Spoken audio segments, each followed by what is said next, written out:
Halo, selamat datang di channel Kamus Hitam. Pada kali ini kita akan membahas mengenai kisah pemilik warung makan yang menggunakan pesugihan panglaris untuk meramaikan warungnya.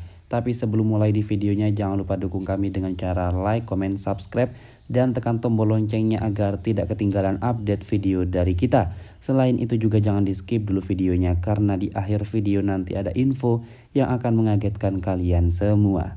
Berikut ini adalah kisah pesugihan seorang pemilik warung makan yang menggunakan panglaris guna membuat warungnya ramai.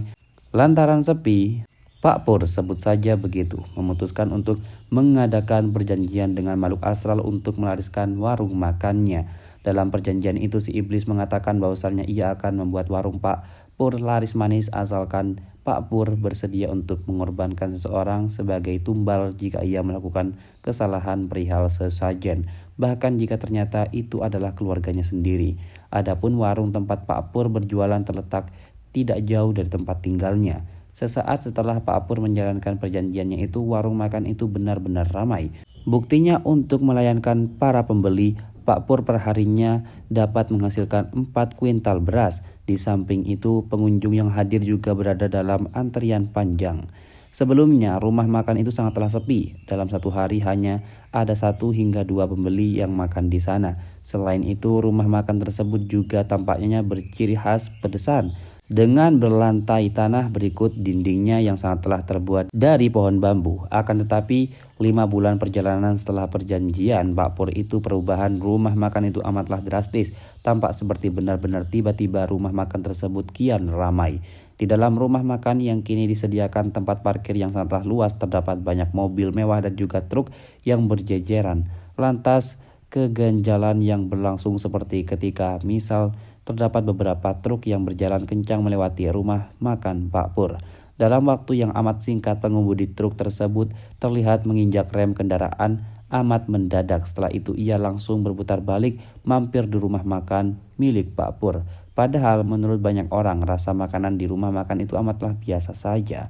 Yang akhirnya keganjilan itu pun terjawab oleh seseorang yang dikenal di desa itu sebagai orang yang pintar. Ia mengetahui bahwasalnya ketentuan yang harus diserahkan Pak Pur pada si iblis adalah mempersiapkan sesajen serta ayam cemani di tiap malam Jumat Kliwon. Setiap waktu itu Pak Pur harus mempersiapkan ketentuan itu dengan amatlah lengkap. Karena apabila tidak, iblis itu akan meminta 1 nyawa sebagai tumbalnya.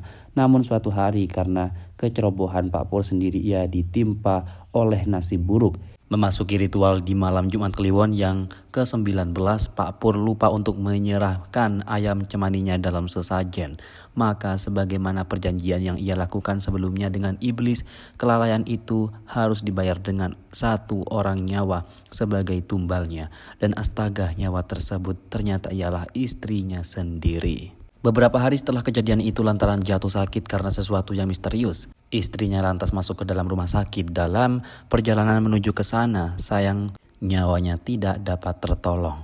Berawal dari kematian itu, Pak Pur amat menyesali kelakuannya selama ini. Tetapi apa daya, di samping karena kehilangan itu sudah terlanjur terjadi, orang-orang telah mengetahui kejahatan Pak Pur yang selama ini menggunakan pesugihan untuk melariskan warung makanannya. Dan itulah pembahasan mengenai kisah pemilik warung makan yang menggunakan pesugihan panglaris untuk meramaikan warungnya. Jadi bagaimana menurut kalian semuanya?